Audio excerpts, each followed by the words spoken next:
네, 2021년 2월 7일 해방교회 중등부 주일 예배를 시작하도록 하겠습니다. 사도신경 다 함께 하시겠습니다. 나는 전능하신 아버지 하나님, 천지의 창조주를 믿습니다. 나는 그의 유일하신 아들, 우리 주 예수 그리스도를 믿습니다. 그는 성령으로 잉태되어 동정녀 마리아에게 나시고 본디오 빌라도에게 고난을 받아 십자가에 못 박혀 죽으시고 장사된 지 사흘 만에 죽은 자 가운데서 다시 살아나셨으며 하늘에 오르시어 전능하신 아버지 하나님 우편에 앉아 계시다가 거기로부터 살아있는 자와 죽은 자를 심판하러 오십니다.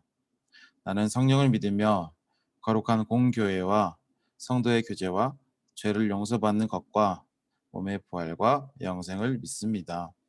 아멘. 네, 기도하기 전에 우리 찬양 영상 전사님이 하나 준비했는데 아이자야 61이라는 찬양팀이 있는데 그 찬양팀에 주님의 마음이 있는 곳이라는 찬양입니다. 이 찬양 우리 한번 보고 갈게요.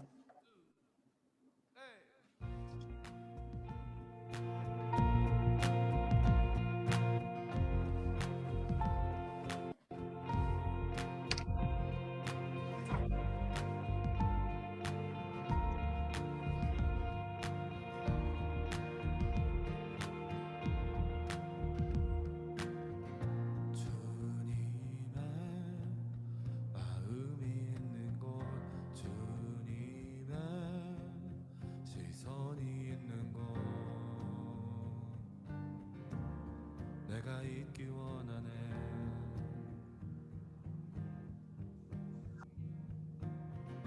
광야에 꽃을 피우시고 사막에 강물을 내시는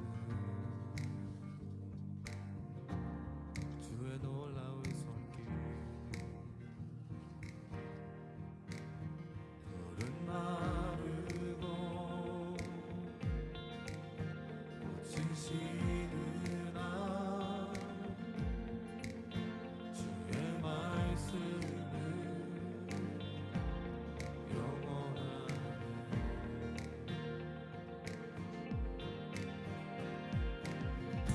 나의 맘 주의 성전이 되어 영원한 주의 말씀을 향해 주의 마음 있는 곳으로 나의 삶 주의 말씀을 따라 이루신 주의 나라를 향해 주의 시선 있는 곳 주님의 마음 있는 곳 주님의 마음이 있는 곳 주님의 시선이 있는 곳 내가 있길 원하네. 푸른 마르고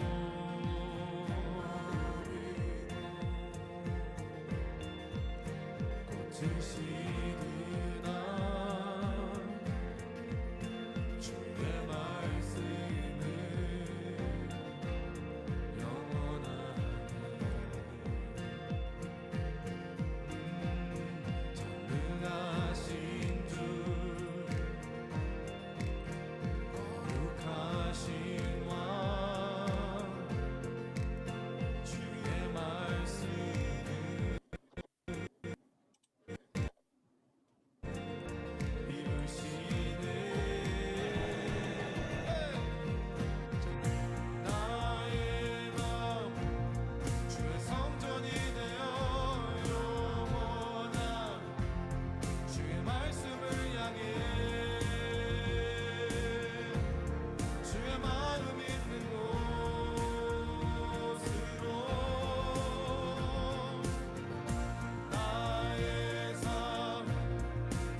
네, 우리 다 함께 예배를 위해서 기도하도록 하겠습니다.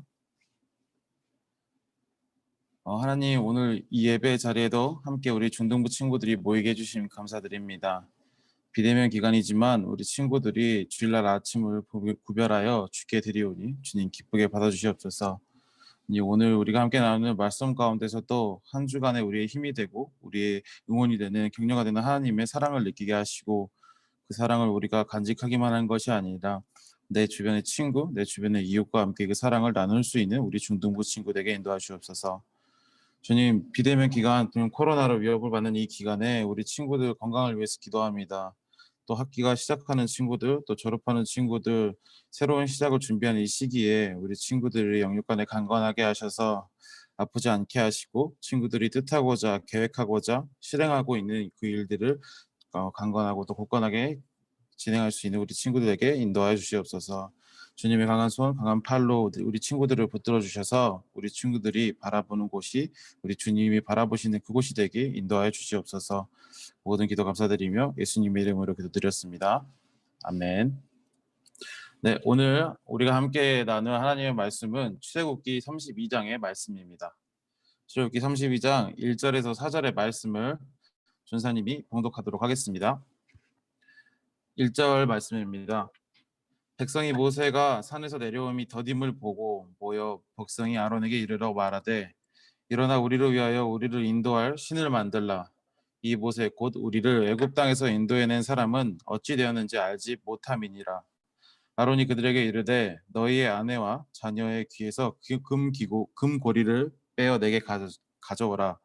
모든 백성이 그 귀에서 금고리를 빼어 아론에게로 가져가매, 아론이 그들의 손에서 금고리를 받아 부어서 조각칼로 새겨 송아지 형상을 만드니, 그들이 말하되, 이스라엘아, 이는 너희를 애굽 땅에서 인도하여 낸 너희의 신이로다 하는지라. 아멘.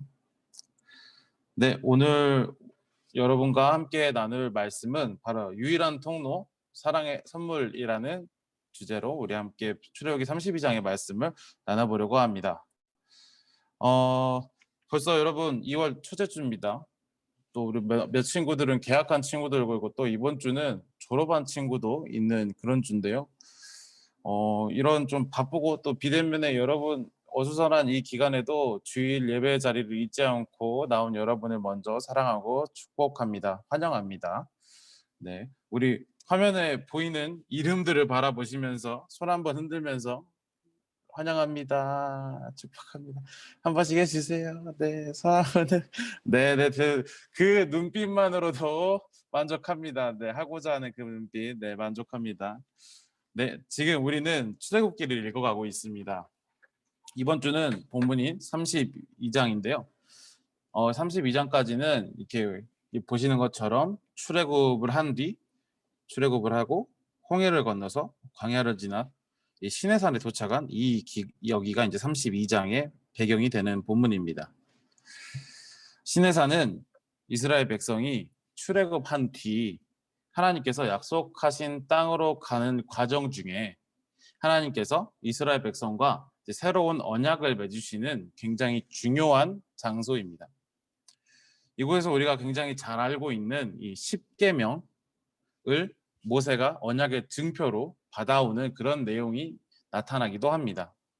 그런데 오늘 본문의 내용은 이 십계명을 받으러 간 시내산의 모세를 바라보는 것이 아니라 산 아래 있는 이스라엘 백성들을 조명하고 그들을 주인공으로 세웁니다.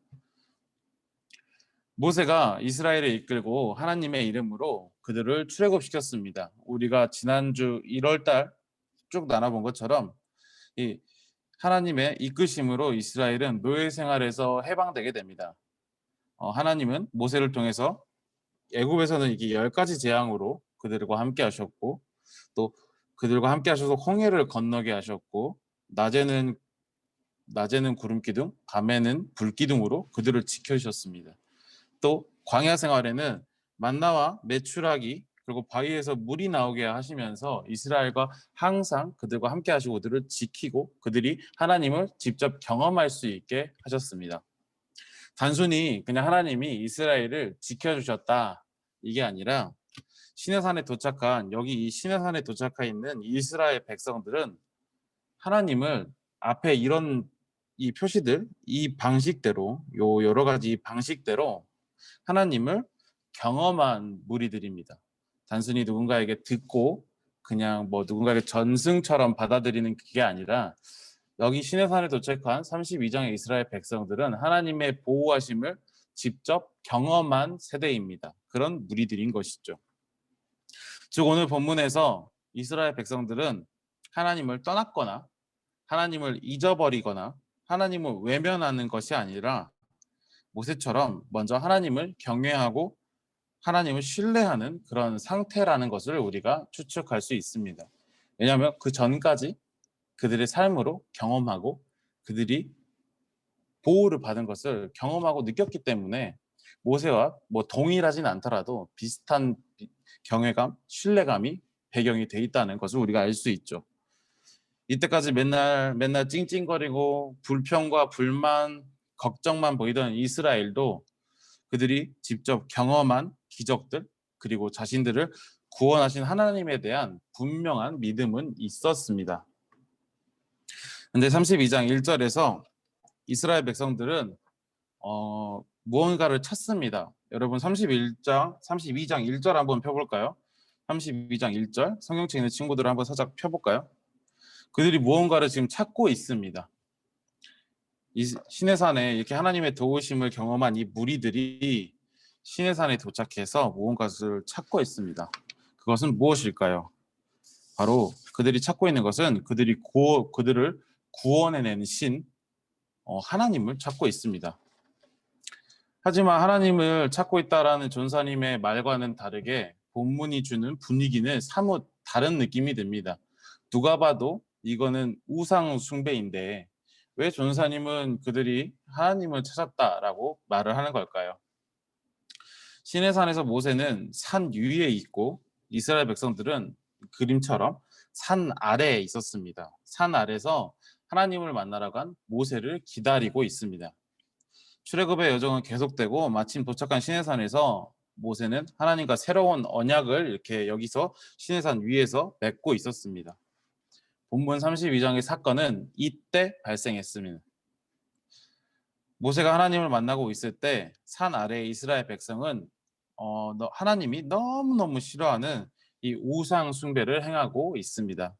여기 보신 것처럼 여기 이렇게 금송아지를 만들어 가지고 이걸 하나님이다라고 부르면서 그들이 우상을 숭배하고 있는 모습인 것이죠. 아이러니하게도 이스라엘 백성은 하나님을 찾으면서 금송아지를 만들어 우상 숭배를 행하고 있습니다. 오늘 본문을 우리가 어떻게 이해해야 할까요? 오늘 본문을 통해 전사님이 여러분과 나누고 싶은 것은 바로 이 예배의 태도 그리고 예배에 대한 이해에 관한 방향성을 말하고 싶습니다. 이 예배의 방향성, 태도를 이해하기 위해서 우리는 먼저 이스라엘 백성이 금송아지를 만든 이유를 생각해 봐야 합니다. 왜 이스라엘은 하나님의 인도하심, 하나님의 보호하심을 그들의 삶으로 이제 출애굽기 1장부터 20 몇 장까지 32장까지 계속 하나님의 보호하심을 느끼다가 갑자기 왜 새로운 언약을 맺는다는 이 시내산에 와서 그들은 갑자기 너무나 쉽게 뜬금없이 금송아지를 만들어서 우상 숭배를 행하는 것일까요? 애석하게도 이스라엘 백성이 금송아지를 만든 이유는 뭐 새로운 신을 찾고 하나님에 대한 실증 나버린 것보다는 바로 자신들의 불안함을 해소하기 위해서였습니다. 출애굽부터 시내산까지 하나님은 모세를 통해서 이스라엘과 함께 하셨습니다. 이스라엘이 무언가 필요할 때, 이스라엘이 어떤 위기에 빠졌을 때 하나님은 모세를 통해서 그들의 문제 필요를 채워주시고 문제를 해결해 주시고 바로바로 모세를 통해서 이스라엘에게 응답해 주셨습니다. 그런데 지난 몇 주간 함께 읽은 이 출애굽기의 내용이 그 예시가 되겠죠. 아까 봤던 출애굽부터 10가지 재앙, 홍해를 건너고 광야 생활에 그 하나님의 도우심이 그런 예시가 되겠죠. 하지만 모세가 시내산에서 이렇게 하나님을 만나러 이렇게 산 위에 이렇게 올라갔을 때 그들은 순간적으로 지도자의 부재를 경험하게 됩니다. 근데 이 지도자가 어떤 지도자라고요? 하나님이 우리와 함께 하신다는 것을 대신 느끼게 해줬던 약간 전달자 같은 지도자였습니다. 그들을 보호하시고 그들을 지키시는 하나님의 응답을 전달해주는 지도자의 부재를 이스라엘은 경험하게 됩니다. 지도자의 부재는 이스라엘에게 하나님의 응답이 더뎌지는 느낌을 줍니다. 이제까지는 그들을 지켜주고 보호하던 하나님이 마치 부재해버린 것처럼 느끼게 됩니다. 그들은 이 불안감을 참지 못합니다. 하나님의 응답을 기다리지 못하는 것이죠. 심지어 모세가 하나님과 새로운 언약을 맺기 위해서 산에 올라갔다라고 했지만 이 지도자의 부재는 그들의 불안감을 증폭시켰고 마치 하나님이 자신들을 떠나버린 것 같다라는 느낌을 주기 시작합니다. 32장 1절에는 백성들의 불안한 마음을 이렇게 표현합니다. 빨간 글자로 적혀있는 거 보이시죠? 내려움이 더딤을 보고 모세가 어찌 되었는지 알지 못함이니라. 하나님을 만나러 간다고 한 모세가 쉽게 말해서 여러분 안 내려오는 겁니다. 우리는 이제 성경을 이제 이야기로 듣고 이렇게 글로 하나의 성경책에 있는 하나의 이야기로 듣기 때문에 사실 결론을 우리는 알고 듣습니다. 그리고 사실 결론까지 가는데 몇 절만 더 읽으면 결론에 도달할 수 있는 이렇게 배경이 되지만 이 당시에 이스라엘 백성들에게 모세가 언제 내려올지 몰랐던 것이죠.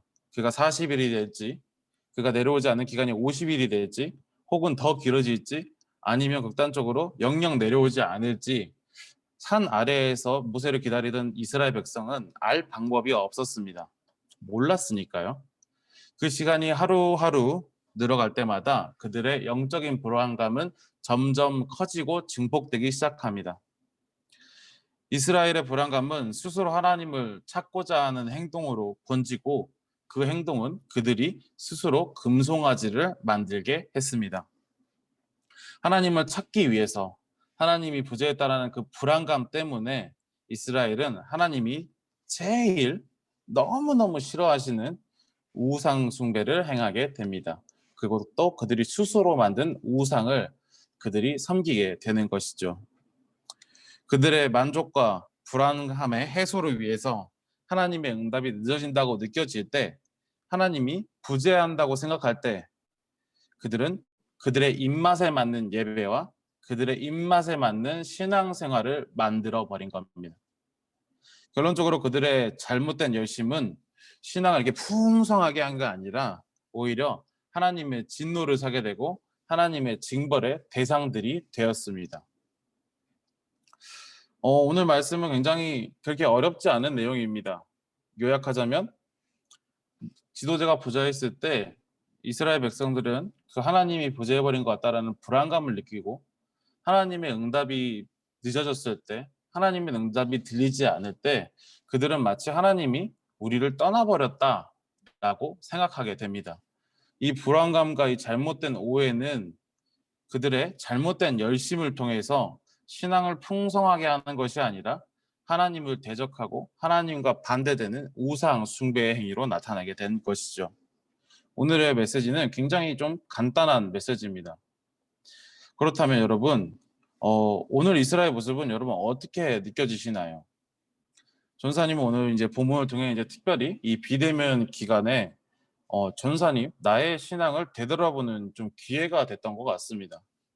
하나님을 사랑함으로 내가 하나님을 믿고 의지함으로 예배를 드리고 신앙생활을 하고 내가 살고 있는 내 생활하는 이 자리에서 기도를 하는지, 아니면 내가 주중에 비록 내가 주중에 뭐 공부도 해야 되고 책도 봐야 되고 일도 해야 돼서 많은 노력은 하지 않지만 주일날 그 누구보다 열심히 한다라는 자기 위로와 자기 만족은 아닌지 생각해 보게 됐습니다. 내가 정말 하나님을 바라보고 나의 고백과 기도를 드리는 것인지, 아니면 내 옆에 금송아지를 세워두고 나의 불안함의 해소, 만족의 수단으로 이 예배를 오용하는지 다시 한번 되돌아보게 됩니다. 어쩌면 비대면 기간에 오늘 이스라엘이 32장에서 보여준 모습은 전도사님, 그리고 또 어쩌면 많은 그리스도인들의 모습일 수 있습니다. 비대면의 상황은 가끔 우리를 이렇게 지나치게 가벼운 태도와 지나치게 가벼운 자세로 예배를 참여하게 합니다. 종종 의무적으로 매 주일마다 참여하는 습관과 같은 모습으로 예배의 자리를 찾게 하는 것 같습니다. 그런데 여러분, 이 예배라는 것은 하나님께서 우리에게 주신 이 선물입니다. 근데 여기 굉장히 중요한 표현이 적혀 있죠. 그저 그냥 하나님이 얘다 선물이다 이거 하고 받아라 하고 주는 게 아니라 하나님이 이 예배라는 선물을 주신 이유가 굉장히 명확합니다. 바로 우리를 사랑하셔서 우리를 사랑하시기 때문에 주신 선물이 바로 우리가 이 비대면으로 드리고 있는 예배라는 것입니다. 예배는 나의 만족과 나의 유익을 위한 것이 아닙니다. 내 마음의 공허함이나 내 마음의 허전함을 채우기 위하고 내 신앙생활에 대한 자기 합리화를 위한 수단이 아니라 예배는 하나님께서 우리를 사랑하시기 때문에 허락해 주신 선물이고 우리가 그 받은 사랑, 그 선물을 영광으로 돌려드릴 수 있는 유일한 통로입니다. 하나님이 주신 선물이자 우리가 하나님께 다시 그 사랑을 영광으로 돌려드릴 수 있는 바로 유일한 통로가 바로 예배입니다. 하지만 오늘 본문에서 이스라엘 백성들이 드린 예배는 이 예배의 두 가지 중요한 모습이 빠졌다는 것을 확인할 수 있습니다. 먼저는 하나님이 우리를 사랑하셔서 주신 선물인 예배를 자신의 불안함의 해소, 자기 만족의 수단으로 내 입맛에 맞는 수단과 방법으로 만들었다는 것에서 잘못되었고, 두 번째는 하나님께 영광을 돌린 게 아니라 우리가 만든 금송아지를 섬기며 그 금송아지를 바라보고 내 불안함의 해소, 내 자기 만족의 해소, 내 유익을 위해 영광을 올리는 척 했다는 거에서 핵심이 있는 것 같습니다.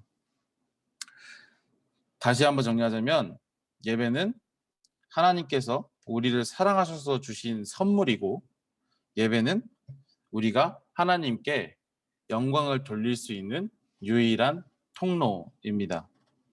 앞으로 우리가 드리는 예배가 이런 예배가 되었으면 좋겠습니다.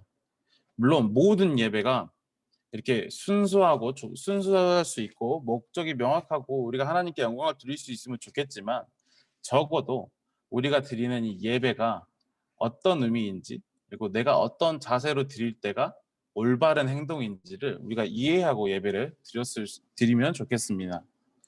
앞으로 우리가 드리는 예배가 이런 예배가 되었으면 좋겠는 게 아니라 이런 예배가 되어야 합니다. 우리를 사랑하셔서 허락하신 예배, 온전히 하나님에게만 영광을 돌릴 수 있는 예배가 되어야 합니다. 그리고 그런 예배를 바로 우리 중등부 친구들 그리고 전도사님이 함께 준비하고 함께 예배를 드리기를 소망합니다. 그리고 그 예배를 준비하고 기대하고 감사할 수 있는 여러분이 되시길 바랍니다.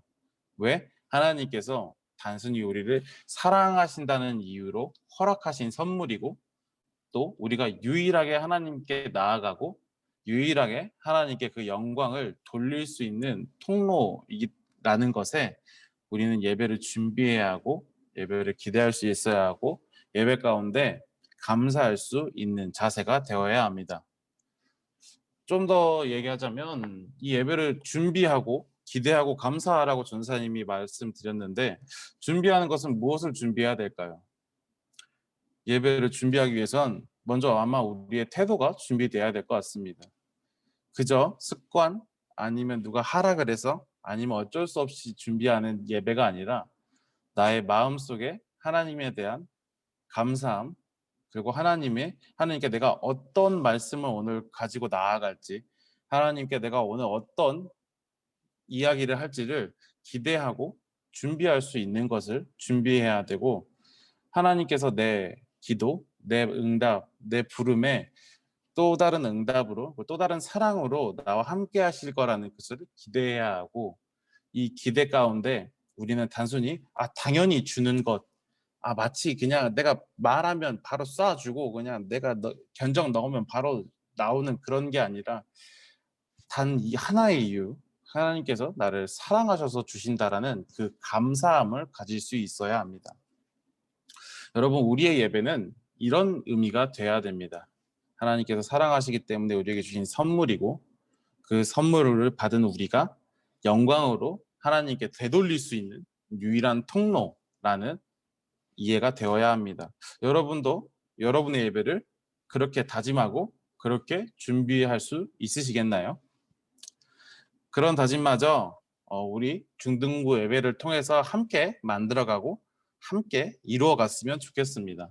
또 이 예배를 통해서 하나님께서 주신 사랑을 함께 나누고 그 은혜를 영광으로 또 함께 돌릴 수 있는 저와 중등부 여러분 되었으면 좋겠습니다.